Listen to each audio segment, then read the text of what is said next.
Topic issue of share other than cash. कहता है कि कंपनी कई बार शेयर इशू करती है, इन रिटर्न उसको कैश नहीं मिलता। जैसे सपोज आपने कोई एसेट परचेज किया, कोई सर्विसेज ली हैं, उस केस में जब आप शेयर इशू करते हो उसको हम कहते हैं issue of share other than cash. For example, आपने किसी से बिजनेस टेक ओवर किया, आपने एंट्री की sundry assets account debit to sundry liabilities,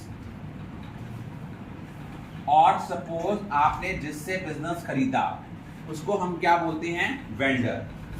to vendor, vendor के आगे कौन सी अमाउंट आएगी, परचेज कंसिडरेशन।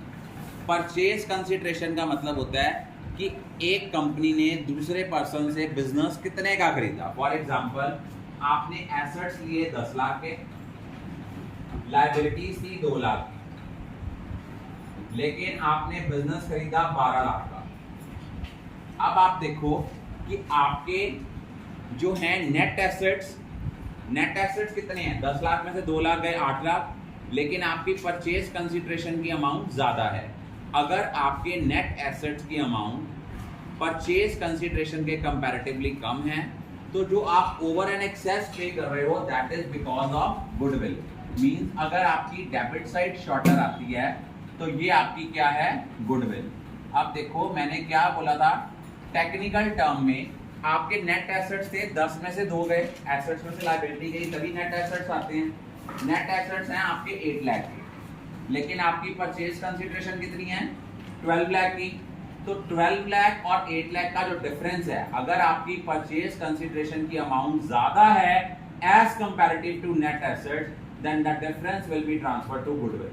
हम ओवर एंड एक्सेस क्यों किसी चीज के लिए पे करते हैं, उनकी गुडविल के कारण ही पे करते हैं ना। और उसके बाद जब हमने वेंडर्स को पेमेंट करनी है, सपोज वेंडर थे 12 लाख के, उन्होंने कहा इनको 2 लाख के हमने बिल्स ऑफ एक्सचेंज दे दिए हैं, वो आएगा to bills payable account 2 lakh, बाकी बचा 10 लाख। अब आपने 10 लाख जो है वो कैसे पे किया, हमने निकालना है number of shares to be issued. वो कैसे निकालना है, नेट अमाउंट पेबल, आपकी पेबल अमाउंट कितनी है, divided by issue price. Suppose आपकी नेट अमाउंट पेबल थी 12 लाख में से 2 लाख चला गया 10 लाख। अब 10 लाख था आपकी नेट पेबल अमाउंट, और उन्होंने क्या कहा था कि आपने 100 रुपए का शेयर कितने प्रीमियम पे इशू कर रहे हो, 25 रुपए प्रीमियम पे। तो 10 लाख को डिवाइड कर दो 125 से, इशू प्राइस कितनी हो गई, 100 रुपया फेस वैल्यू थी शेयर की, लिखा होगा 25% प्रीमियम है, तो इशू प्राइस कितनी हो गई, 125। क्लियर है। प्रीमियम के केस में हम क्या करते हैं, जो इशू प्राइस होती है वो कैसे निकालते हैं, फेस वैल्यू में प्रीमियम की अमाउंट को क्या कर देते हैं, ऐड कर देते हैं। अब यहां पे आएगा टू शेयर कैपिटल, जितने नंबर ऑफ शेयर्स होंगे उसको यहाँ पे शेयर कैपिटल में कितनी अमाउंट जानी है, उसको फेस वैल्यू ऑफ शेयर से मल्टीप्लाई करोगे, और बाकी जो अमाउंट है वो कहां जाएगी, सिक्योरिटी प्रीमियम अकाउंट में। सपोज आपके यहां नंबर ऑफ शेयर्स आते हैं 8000, तो यहां जाएगा 8000 इंटू 100, 8 लाख रुपए चले जाएंगे आपके शेयर कैपिटल में।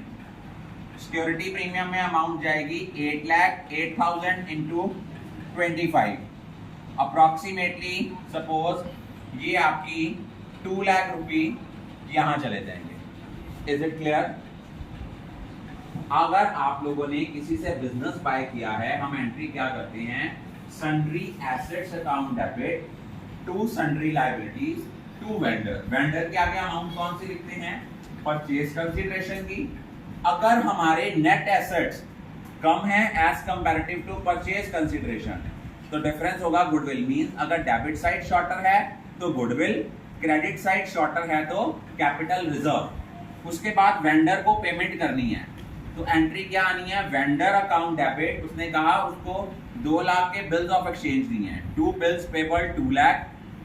अब हमने निकालना है कितने नंबर ऑफ शेयर्स इशू कर रहे हैं, वो कैसे निकालना है, नेट अमाउंट पेबल कितनी है, 12 लाख में से 2 लाख चला गया, नेट अमाउंट पेबल आ गई 10 लाख। 10 लाख को डिवाइड करना है इशू प्राइस से। उसने कहा था 100 रुपए का एक शेयर है, हमने उसको इशू किया है 25 रुपी पर शेयर प्रीमियम, तो उस केस में हमारी इशू प्राइस कितनी बन गई, 100 प्लस 25 दैट इज 125।